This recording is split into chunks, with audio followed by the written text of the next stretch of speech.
So very good morning to all of you. So today we will be starting our unit number 9, behavior of perfect gases and kinetic theory of gases. छोटा chapter है हमारे पास ये, तो इसको जल्दी करेंगे. ऑलरेडी इसको आपने केमिस्ट्री में पढ़ लिया होगा, तो स्टार्ट करते हैं इसको. Kinetic theory of gases, assumptions पढ़ेंगे, equation of state of a perfect gas, work done in compressing a gas, concept of pressure, kinetic interpretation of temperature, RMS speed of gas molecules, degrees of freedom, ये सब topics है इसमें. So start करते हैं इसको.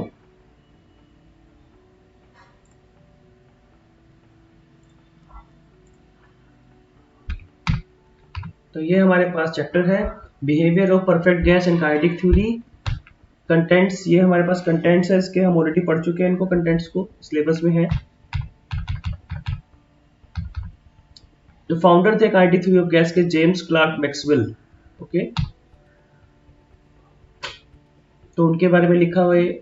Maxwell की हम equations भी पढ़ते हैं, ऑलरेडी हम पढ़ चुके हैं फिजिक्स में. ठीक है,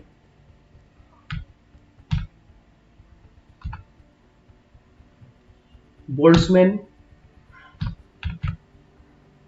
तो अब काइनेटिक थ्योरी ऑफ गैसेस, इसके अजम्पशंस. ठीक है, all the molecules of gas are identical. जितने भी मॉलिक्यूल्स है गैस के, वो सब के सब आइडेंटिकल है, मतलब सेम साइज सेम शेप. ठीक है, ओके, ठीक है, to their shape and mass, respect to their shape and mass the molecules of different gases are different. ठीक है, ऑक्सीजन के जितने मॉलिक्यूल्स हैं वो सारे सेम रहेंगे. ठीक है, और सेम मतलब अलग अलग गैसेस के अलग अलग रहेंगे. The gas molecules behave as rigid, elastic and smooth spheres. सबकी शेप स्फेरिकल होती है, रिजिड होंगे, इलास्टिक होंगे. ठीक है, the size of gas molecules is very less when compared to the intermolecular distance between them. जो साइज है एक मॉलिक्यूल का, वो बहुत ज्यादा कम होगा जब हम दो गैस मॉलिक्यूल्स के बीच का डिस्टेंस कवर करेंगे. मतलब उनमें जो डिस्टेंस है वो बहुत ज्यादा है, और हमें ऑलरेडी पता भी है इस बारे में कि जो गैस होती है, गैस में जो मॉलिक्यूल्स हैं बहुत दूर दूर होते हैं.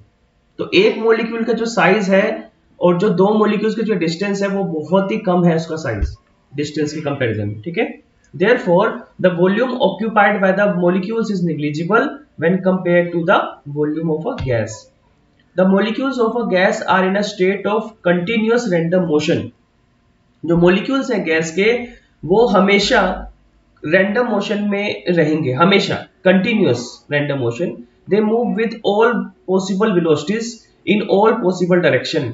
दे obey Newton's laws of motion. अच्छा, जब ये लगातार मूव करते रहेंगे तो ये एक दूसरे के साथ कोलाइड भी करेंगे. The molecules collide with one another and with the walls of the container. एक दूसरे से भी कोलाइड करेंगे और जो वॉल्स है कंटेनर की उससे भी कोलाइड करेंगे. These collisions are perfectly elastic. There is no loss of kinetic energy. ये जो कोलिजन्स है परफेक्टली इलास्टिक है और इनमें काइनेटिक एनर्जी का कोई लॉस नहीं होता, बिकॉज हम पढ़ चुके हैं ऑलरेडी कोलिजन वाले चैप्टर में कि जब हमारे पास इलास्टिक कोलिजन होते हैं, परफेक्टली इलास्टिक कोलिजन होते हैं, तो उसमें कोई लॉस नहीं होता काइनेटिक एनर्जी का. Okay, the number of molecules per unit volume, the number of molecules per unit volume of the gas is extremely large. बहुत ज्यादा नंबर ऑफ मॉलिक्यूल्स हैं पर यूनिट वॉल्यूम में. In the steady state this number remains constant. This number remains constant. In other words, the molecular density of the gas remains unchanged throughout the gas. Okay? ये सबसे important derivation. ये derivation से जो formula आएगा उससे हम जितने भी गैस लॉज हैं, चाहे बॉयल्स लॉ हो, चार्ल्स लॉ हो, एवोगैड्रोस लॉ है, वो सारे के सारे लॉ, यहां से जो एक्सप्रेशन आएगा उससे हम डिराइव कर पाएंगे. और ये एक्सप्रेशन खुद भी 3 नंबर के क्वेश्चन के लिए बहुत इंपॉर्टेंट है. 3 नंबर के क्वेश्चन के लिए बहुत ज्यादा इंपॉर्टेंट है. ठीक है, तो very very important topic this is very very important topic. Okay, सबसे इंपॉर्टेंट टॉपिक है बिकॉज यहां से जो हमारे पास गैस इक्वेशन आएगी, ठीक है, जो यहां से हमारे पास गैस इक्वेशन आएगी, उससे हम जितने भी लॉज हैं उन सबको डिराइव कर पाएंगे, उन सबको डिराइव कर पाएंगे. ठीक है, तो यहाँ पे हम कर क्या रहे हैं, हमने यहाँ पे क्यूबॉइड शेप ले ली. ठीक है, और इस कंटेनर के अंदर एक आइडियल गैस है. अगेन यहाँ पर expression for pressure for ideal gas, यहाँ पे आइडियल गैस लेनी पड़ेगी हमें यहाँ पर. ठीक है, ताकि परफेक्टली इलास्टिक कोलिजन हो. तो अब यहां पर मान लो ये O पॉइंट पे वो मोलिक्यूल है, वो किसी भी डायरेक्शन में जा सकता है, Vx में भी जा सकता है, y के लॉन्ग भी जा सकता है, z के लॉन्ग भी जा सकता है, ठीक है, वो किसी भी डायरेक्शन में जा सकता है। ओके, अब मान लो जो उसकी वेलोसिटी है वो कंटिन्यूस रैंडम मोशन में है। रैंडम मोशन का मतलब 360 डिग्री किसी भी डायरेक्शन में जा सकता है वो। तो मान लो वो v वेलोसिटी के अलोंग मूव कर रहा है, तो हम उसे कंपोनेंट को रिजोल्व कर देंगे, vx, vy और vz। वो 3 डायमेंशनल स्पेस में मूव कर रहा है, तो उसके 3 कंपोनेंट में हम उसको डिवाइड कर देंगे, vx, vy और vz। Consider an ideal gas, हम मान लेते हैं आइडियल गैस, जो कि एक क्यूबिकल वेसल जिसका एज का साइज कितना है, कैपिटल L, उसमें एनक्लोज्ड है, ठीक है।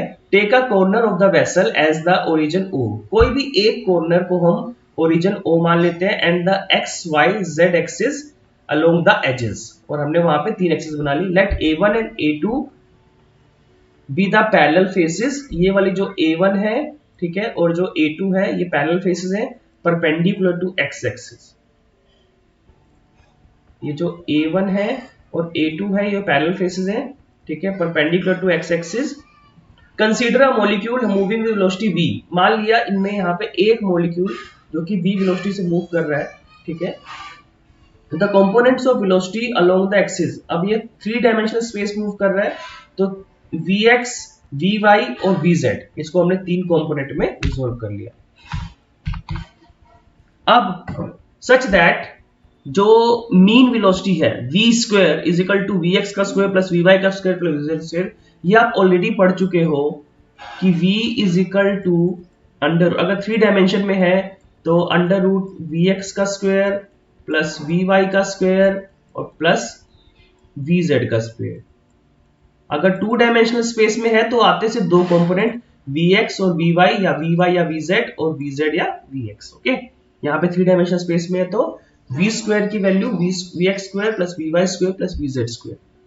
When the molecule collides with phase A1, the x components remains unchanged as the collision of the molecules with the wall are perfectly elastic। यहाँ पे क्या कह रहा है कि वो जो मोलिक्यूल है वो किस तरफ बढ़ रहा था, A1 फेज की तरफ बढ़ रहा था, जाके वो टकराएगा A1 फेज से, और जब टकराएगा तो उसके जो x वाला जो कंपोनेंट है, vx वाला जो कंपोनेंट है, उसमें कोई फर्क नहीं आएगा, बिकॉज हम बोल रहे हैं यहाँ पर ये जो कोलिजन है ये परफेक्टली इलास्टिक है, और जो परफेक्टली इलास्टिक कोलिजन होता है उसमें no loss of kinetic energy, kinetic energy का कोई लॉस नहीं होता। तो इसीलिए तो यहाँ पे चेंज इन मोमेंटम, अब आपको पता है चेंज इन मोमेंटम क्या होगा, final momentum minus initial momentum, final minus initial. तो mvx final momentum minus initial. अब ये माइनस कहां से आया, ये वाला माइनस तो समझ में आता है, ठीक है, ये वाला माइनस कहां से आया, ये माइनस कैसे आएगा, आपको पता है कि मान लो वो जो ये दीवार है A1, ठीक है, ये दीवार है A1, जब इससे वो मॉलिक्यूल टकराएगा ऐसे, तो टकरा के अपोजिट डायरेक्शन में जाएगा, तो इसीलिए एक पॉजिटिव एक नेगेटिव। मान लो ये Vx है तो ये माइनस Vx हो जाएगा, ठीक है, तो इसीलिए यहाँ पे एक और माइनस आया। और बीच वाला माइनस तो आपको पता है, जब भी आपने चेंज निकालना हो, चेंज तो क्या करते हैं, फाइनल माइनस इनिशियल या initial minus final, depending upon कौन सी क्वांटिटी बढ़ी है। तो यहाँ पे ये वाला माइनस तो इसलिए बिकॉज डायरेक्शन चेंज हुई है, और ये वाला minus final minus initial momentum, तो दोनों को हमने ऐड कर दिया, तो ये क्या आ गया 2mvx, तो चेंज इन मोमेंटम आ गया। अब as the linear momentum remains conserve, अब अगेन परफेक्टली इलास्टिक कोलिजन है तो काइनेटिक एनर्जी भी कंजर्व होती है और मोमेंटम भी कंजर्व होता है, ठीक है। तो जितना मोमेंटम दीवार को इस मॉलिक्यूल ने दीवार पे दिया, उतना ही मोमेंटम ये दीवार भी मॉलिक्यूल पे लगाएगी, बिकॉज परफेक्टली इलास्टिक कोलिजन है। जितना मोमेंटम ये मॉलिक्यूल इस दीवार पे लगाएगा, उतना ही मोमेंटम ये दीवार भी इस मॉलिक्यूल पे लगाएगी, ठीक है। तो ये equation 1। After rebound this molecules travels towards A2। इस दीवार से टकरा के वो कहां जाएगा, A2 की तरफ दोबारा से जाएगा, with the x component of velocity is equal to minus Vx। मैंने आपको पहले बता दिया, जब दोबारा जाएगा तो अब उसकी वेलोसिटी चेंज हो जाएगी, माइनस Vx हो जाएगी, बिकॉज अपोजिट डायरेक्शन मूव कर रहा है, ठीक है। Any collision of the molecule with any other surface does not change the value Vx, therefore it travels between A1 and A2 with a constant x component of velocity which is equal to minus Vx। तो कहना चाह रहा है कि जब जहां ये collision हमने लिखा हुआ है कि परफेक्टली इलास्टिक है, तो वो A1 से A2 के बीच में लगातार टकराता रहेगा और लगातार मूव करता रहेगा और उसकी वेलोसिटी x कंपोनेंट के अलोंग कोई चेंज नहीं आएगा। ठीक है। The distance travelled parallel the distance traveled parallel to the x direction between a1 and a2 is equal to l, जो कि length of the edge of the cuboid है। thus the time taken, अब आपको पता है velocity पता है, आपको डिस्टेंस पता है, तो वहां से हमें टाइम टेकन मिल सकता है। हमें पता है टाइम का फॉर्मूला क्या होता है, distance upon speed, distance upon speed होता है। ठीक है, तो डिस्टेंस कितना है, कैपिटल L, और स्पीड कितनी है, vx। The molecule rebounds from A2, travels towards A1 and collide with it after time interval। ठीक है, जो मोलिक्यूल है वो रिबाउंड करेगा A2 से, ठीक है, और फिर ट्रेवल करेगा दोबारा से A1 की तरफ। पहले वो A1 पे जाके टकराया, फिर A1 से A2 पे गया, फिर A2 से दोबारा टकराया, फिर A2 से दोबारा A1 पे आ रहा है। ठीक है। Thus, the time between two consecutive collision of the molecule is this। जो टाइम है, मान लो उसने यहाँ पे क्या कर रहा है कि पहले A1 पे जाके टकराया, फिर दोबारा वो डिस्टेंस ट्रेवल करेगा कुछ, A2 पे जाके टकराएगा, फिर दोबारा वो A1 से टकराएगा। तो जो टाइम है इन दोनों कॉन्सेक्यूटिव कोल्यूजन का A1 पे, तो वो कितना हो जाएगा, 2 बार। बिकॉज पहले उसे एक बार A1 से A2 पे जाना पड़ेगा, फिर A2 से A1 पे दोबारा आना पड़ेगा, तो यहाँ पे इसीलिए 2L आया। वेलोसिटी सेम रहेगी Vx, ये क्लियर कर लो ये। ठीक है। The number of collisions of this molecule with A1 is equal to n is equal to 1 by t, 1 by delta t की वैल्यू ले लेंगे, is equal to Vx upon 2L। जो यहाँ पे 2L upon Vx है उसको reciprocal ले लेंगे उसका। तो मोमेंटम कितना इंपार्टेड हुआ, अब आपको पता है जो फॉर्मूला क्या है, delta F is equal to n, n क्या है, number of collisions into delta P, rate of change. अब आपको ये फॉर्मूला पता है according to Newton second law, आपने पढ़ा हुआ है, force directly proportional to rate of change of momentum. लेकिन यहाँ पे एक बार नहीं हो रहा मोमेंटम चेंज, यहाँ पे बहुत बार हो रहा है, नंबर ऑफ कोलिजन्स पे डिपेंड करता है वो। ठीक है। तो n इंटू डेल्टा पी, तो Vx upon 2L into delta P कितना है, 2mVx। तो यहाँ से फॉर्मूला आ गया हमारे पास। This is also the force exerted on the wall A1 due to this molecule. अब ये सिर्फ एक मोलिक्यूल की बात करते हैं। ठीक है। The total force on the wall A1 due to all the molecules। अब सारे molecules की बात कर रहे हैं, अब तक हमने एक molecule की बात की है, हम सारे molecules की बात करेंगे। तो हम क्या लेंगे यहाँ पे, समेशन। यहाँ पे हम क्या लेंगे, समेशन, सब molecules की बात करेंगे। हमें पता है ये आ गया हमारे पास, एक फोर्स का फॉर्मूला आ गया। ठीक है। और ऐसे ही y के अलोंग भी ले सकते हो, z के अलोंग भी ले सकते हो। ठीक है। तो हमने यहाँ पर क्या कर लिया, मीन इसका निकाल लिया, तो मीन निकालेंगे तो 1/3 आ जाएगा, Vx square plus Vy square plus Vz square, तो 1/3 V स्क्वायर। और अगर हमारे पास capital N total number of molecules दे रखे हैं, तो ये फॉर्मूला क्या आ जाएगा हमारे पास, F is equal to 1/3 m upon L summation V square. जब हमें फोर्स पता चल गई, तो हमें प्रेशर का फॉर्मूला क्या होता है हमारे पास, pressure is equal to force upon area. और एरिया क्या होगा इसका, लेंथ L ही है, तो L इंटू L, L का square. Okay, L into L, L का स्क्वायर। तो ये फॉर्मूला आ गया हमारे पास। So this is our final formula. ये हमारा मेन फॉर्मूला है। ठीक है। यहाँ पे जो बार लगा हुआ है ये है mean square speed, mean square speed. ठीक है। ओके, मीन स्क्वायर स्पीड है ये। और एक फॉर्मूला और है हमारे पास, Pv is equal to 1/3 mv square, Pv is equal to 1/3 mv square. Okay, so that was our main formula. ये फॉर्मूला बहुत बहुत ज्यादा इंपॉर्टेंट है। ठीक है। Root mean square speed, root mean square speed. अब हम रूट मीन स्क्वायर स्पीड पढ़ रहे हैं। The square root of mean square speed is called root mean square speed और आरएमएस स्पीड। अगर हम मीन स्क्वायर स्पीड क्या होगी, अब देखो यहाँ पे ध्यान से, मान लो जो गैस मॉलिक्यूल्स हैं वो अलग अलग वेलोसिटीज चल रहे हैं v1 v2 comma dash dash dash up to v1।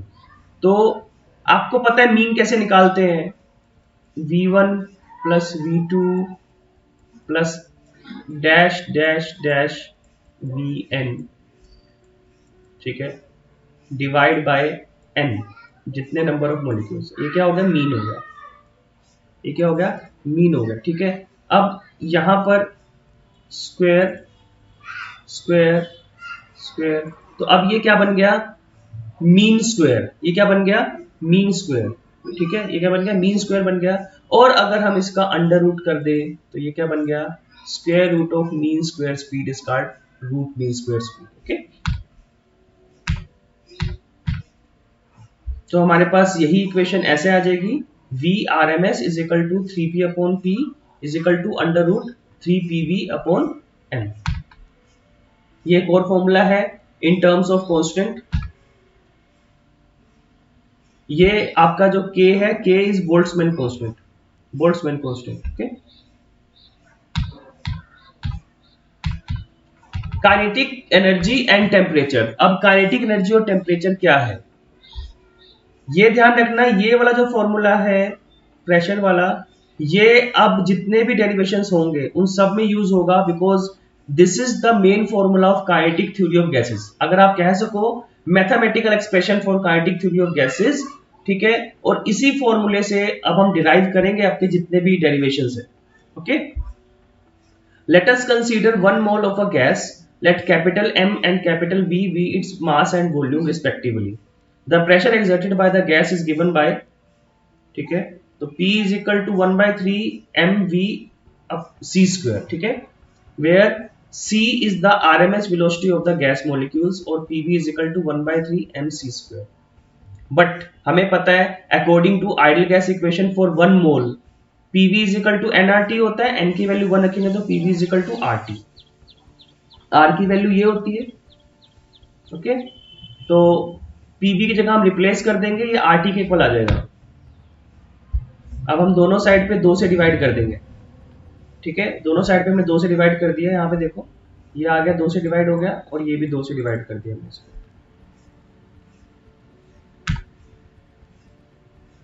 ठीक है।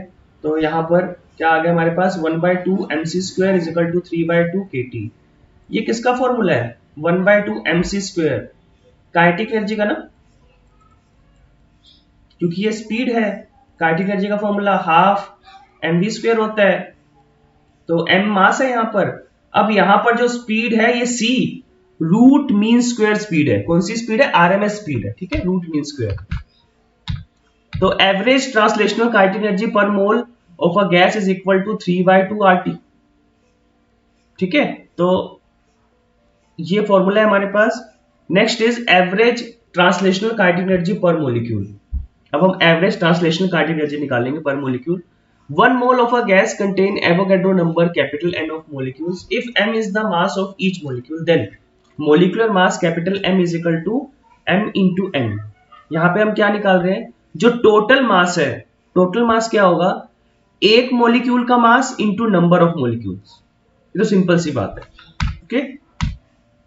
तो यहाँ पे कैपिटल M अपॉन n, दोनों तरफ से हमने n से डिवाइड कर दिया। m अपॉन n किसका फॉर्मूला आ गया, स्मॉल m का, ठीक है, तो ये आ गया। और r अपॉन n किसका फॉर्मूला होता है, बोल्ट्जमैन कांस्टेंट का, तो k।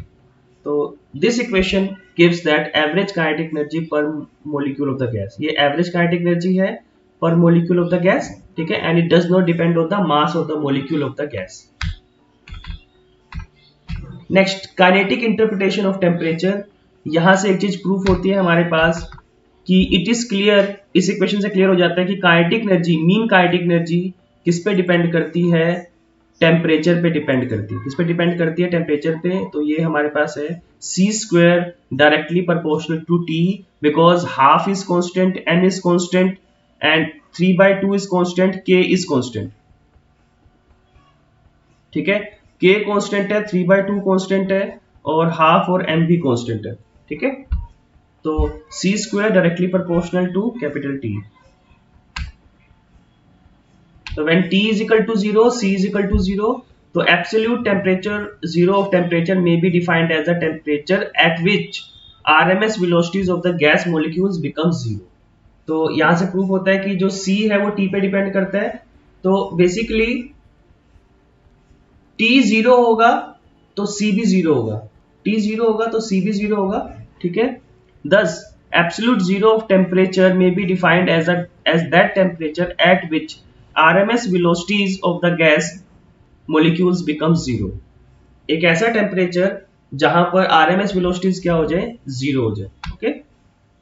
In other words, all molecular motion ceases at absolute zero of temperature, जो कि नियर टू इम्पॉसिबल है, बिकॉज जो गैस मॉलिक्यूल्स होते हैं वो हमेशा कॉन्टिन्यूसली रैंडम मोशन में होते हैं, ठीक है। The value of absolute zero for an ideal gas is -273 degree Celsius.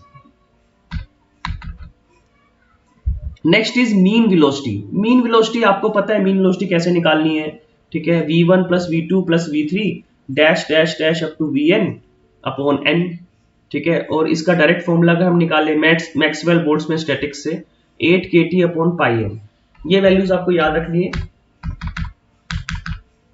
Next is most probable velocity. Most probable velocity, ठीक है, वो क्या है? It is the velocity possessed by maximum number of molecules in a gas sample. मतलब मान लो एक class में 100 बच्चे हैं, 100 में से मतलब 60% जो हैं बच्चे वो एवरेज बच्चे, तो उनकी एक अपनी स्पीड है, और 20% एक्सीलेंट बच्चे हैं, 20%, ठीक है। तो उस पर डिपेंड करता है। ऐसी गैस मॉलिक्यूल्स में अलग अलग मॉलिक्यूल्स की अलग अलग स्पीड्स होगी, बट मोस्ट जो ज्यादातर जो मॉलिक्यूल जिस स्पीड से मूव कर रहे होंगे, जिस रेंज में मूव कर रहे होंगे, वो है मोस्ट प्रोबेबल, ठीक है। नाम से पता चलता है मोस्ट प्रोबेबल, जिस वेलोसिटी की सबसे ज्यादा प्रोबेबिलिटी है out of all the molecules, and a gas contain huge number of molecules. तो यहां पे ध्यान रखना है, सबसे ज्यादा किसकी वैल्यू होती है? VRMS की सबसे ज्यादा वैल्यू होती है, उसके बाद मीन वेलोसिटी की, और सबसे कम वैल्यू होती है मोस्ट प्रोबेबल वेलोसिटी, सबसे कम होती है, ठीक है। नेक्स्ट, अब इंपॉर्टेंट यहां से टॉपिक शुरू हो रहे हैं, deductions of gas laws. Gas laws कि अब हमने डिडक्शंस करनी है, ओके।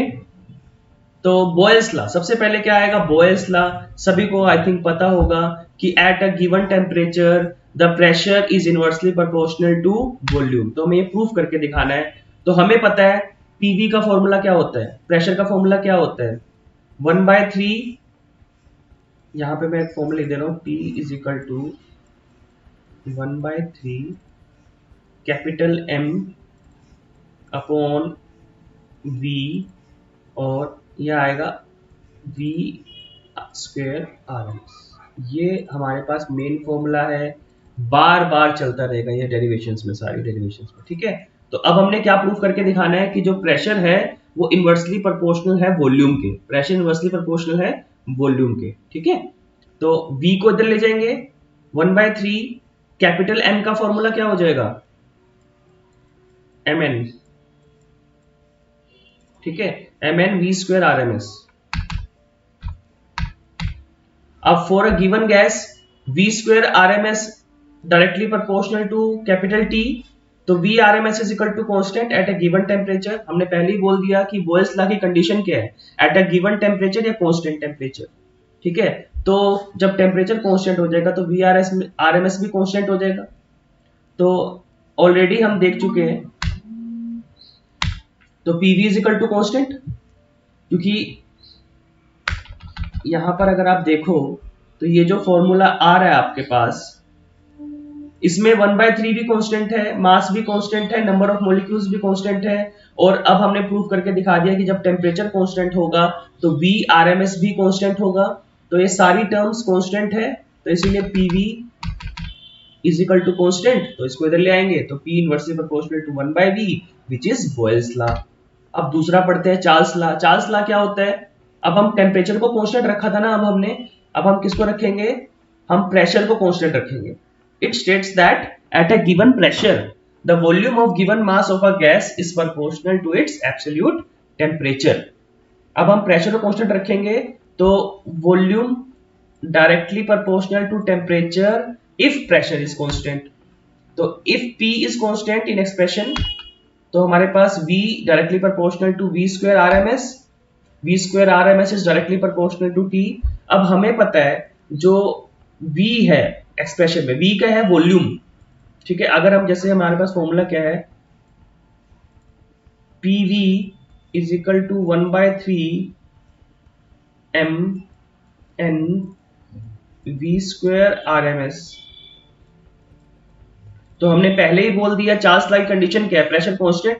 तो अगर प्रेशर कांस्टेंट रहेगा, प्रेशर भी कांस्टेंट हो गया, 1/3 भी कांस्टेंट, m भी कांस्टेंट, n भी कांस्टेंट, तो जो v है वॉल्यूम है वो डायरेक्टली प्रोपोर्शनल हो जाएगा v स्क्वायर RMS के। और हमें ये इक्वेशन नंबर 1, ठीक है, और ये इक्वेशन नंबर 2, तो इन दोनों को अगर कंपेयर कर लेंगे तो दोनों ही v स्क्वायर RMS के डायरेक्टली प्रोपोर्शनल है, तो it implies v directly proportional to temperature, और कंडीशन क्या है, at constant pressure. Charles law of pressure या रेनगेल्स और गेल-लुसैक्स लॉ, ठीक है। तो अब यहां पर उल्टा है, इसमें वॉल्यूम कांस्टेंट तो pressure directly proportional to temperature, ये लॉ के पास। तो अब हम वॉल्यूम कांस्टेंट रखेंगे, तो अगर वॉल्यूम कांस्टेंट हो गया तो P directly proportional to V square RMS हो जाएगा, ठीक है, और V square RMS directly proportional to capital T। तो इन दोनों से रिप्लेस करेंगे तो P directly proportional to capital T, ठीक है। तो यही हमने प्रूव करके दिखाना था। नेक्स्ट इज एवोगैड्रोस लॉ, ठीक है। It states that eight same temperature and pressure, same temperature और प्रेशर पे equal volume of all gases contain equal number of molecules, कि अगर दो अलग अलग गैसेस हैं, ठीक है, और दोनों का वॉल्यूम सेम है, दोनों का वॉल्यूम क्या है, सेम है, और कंडीशन हम सेम प्रोवाइड करते हैं उनको, टेम्परेचर भी सेम, प्रेशर भी सेम, ठीक है, तो उनमें जो नंबर ऑफ मॉलिक्यूल्स होंगे इक्वल होंगे। दोनों में अलग अलग गैसेस हैं लेकिन हम उनका हम सेम वॉल्यूम ले रहे हैं और कंडीशंस भी उनको सेम दे रहे हैं, मतलब सेम प्रेशर सेम टेम्परेचर, ठीक है। Consider equal volumes of two gases kept at the same pressure and temperature. ये सब क्वांटिटीज हो गई। m1 क्या है, mass of molecule of first gas, m2 क्या है, mass of molecule of second gas, n1 क्या है, number of molecules of first gas, n2 क्या है, number of molecules of second gas. P common pressure, because pressure और volume और temperature हमने same, pressure volume और टेम्परेचर हमने same कर दिया, ओके, दोनों का हमने वॉल्यूम सेम लिया है। तो P V is equal to 1/3 N1 M1 और V1 का स्क्वायर, ठीक है। उसी तरीके से PV is equal to 1/3 N2 M2 V2 का स्क्वायर।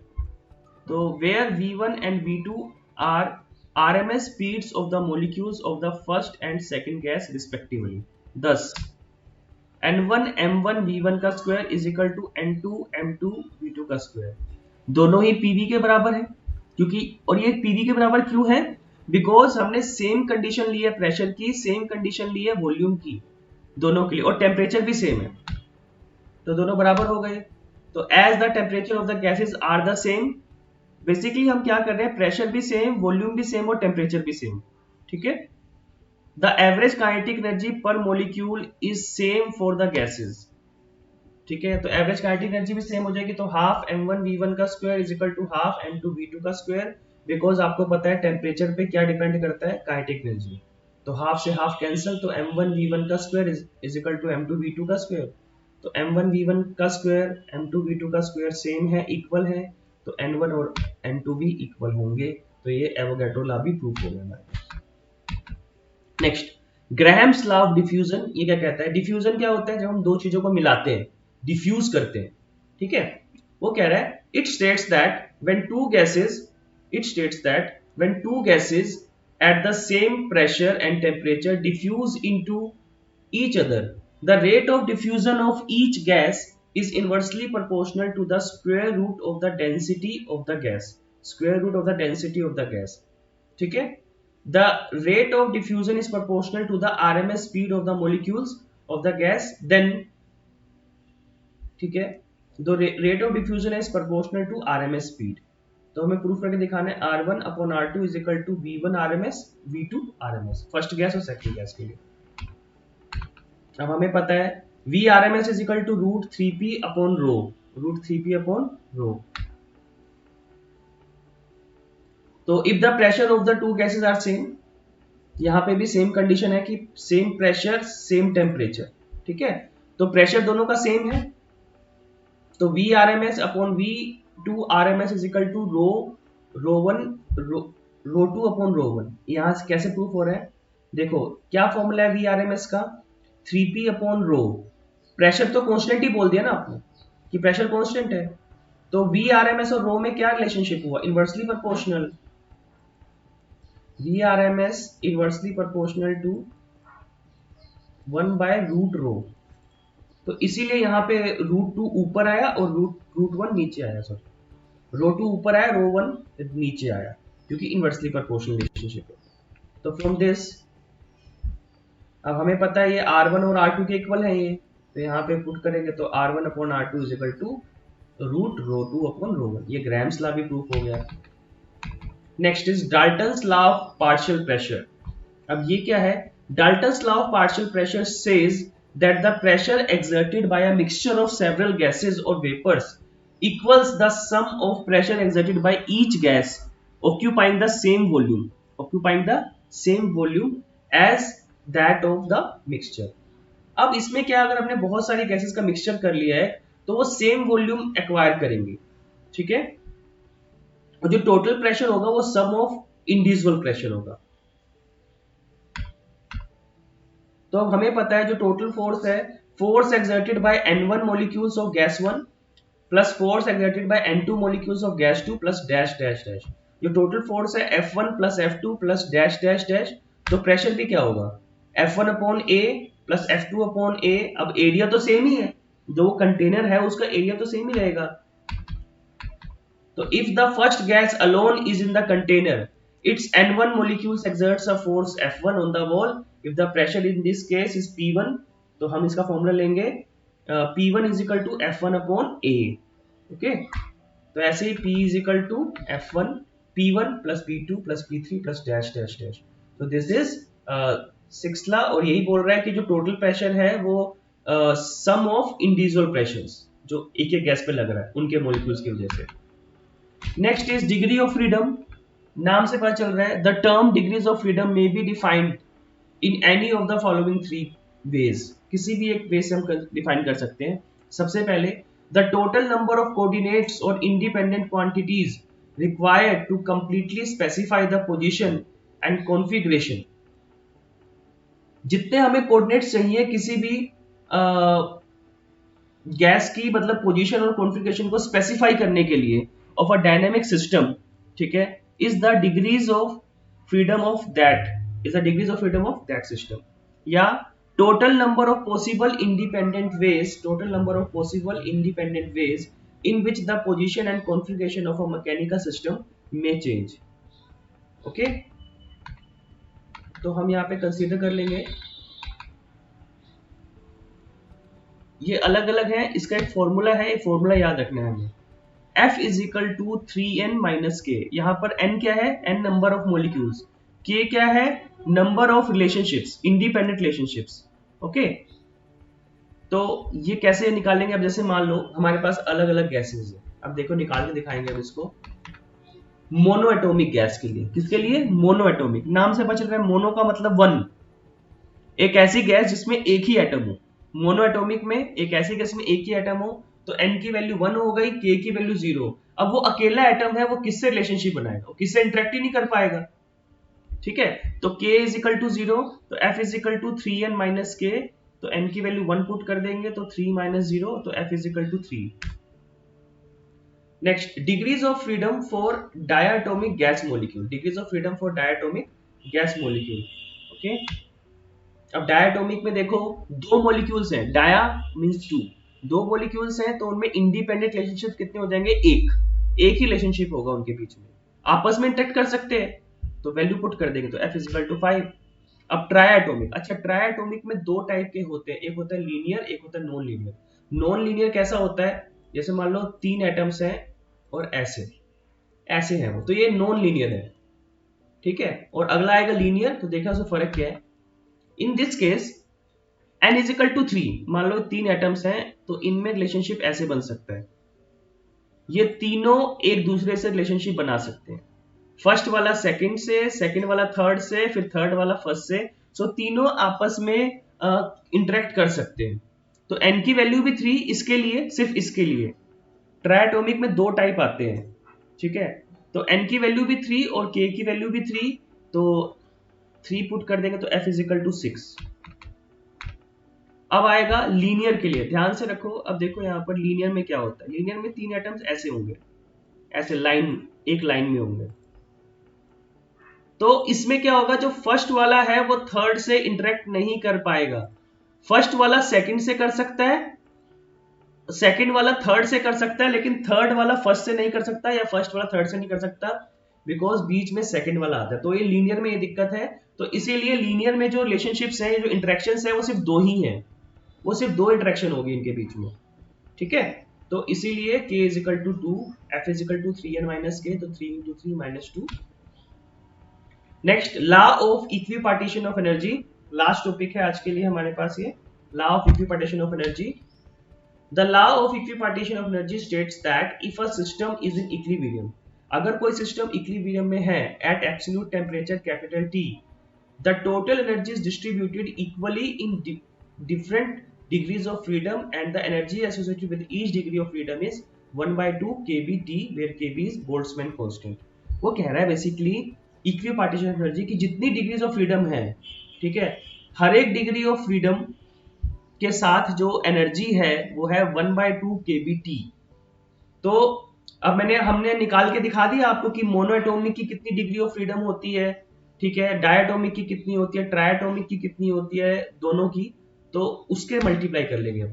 जैसे मान लो each translational and rotational degree of freedom corresponds to one energy mode of absorption and has energy 1 by 2 kBT। अब जैसे मान लो एक वाइब्रेशनल फ्रीक्वेंसी है जिसके दो मोड्स ऑफ एनर्जी है, काइनेटिक और पोटेंशियल, तो कितने हो गए उसके डिग्रीज ऑफ फ्रीडम, दो, तो 2 गुना 1 के लिए तो kBT के इक्वल आएगा, ठीक है।